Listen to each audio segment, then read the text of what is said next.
Right, I can.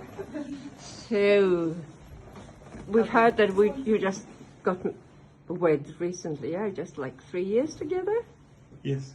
Yeah, and just if you go back, you probably would get one of those rituals. Yes. Yes, we're gonna do that when we go to Yakutsk. So it was a great opportunity also for my husband to see where I come from, our culture, and this is a rare opportunity because I don't think that this was ever made for us.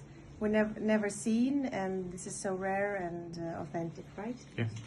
I'm very gritty. I like the when it shows the real stuff because always a problem in a lot of Hollywood movies is they glorify war, but you really saw how cruel it was, and even at the end when he won, he still thought about his family he lost. So I think that was really Very peace-loving person.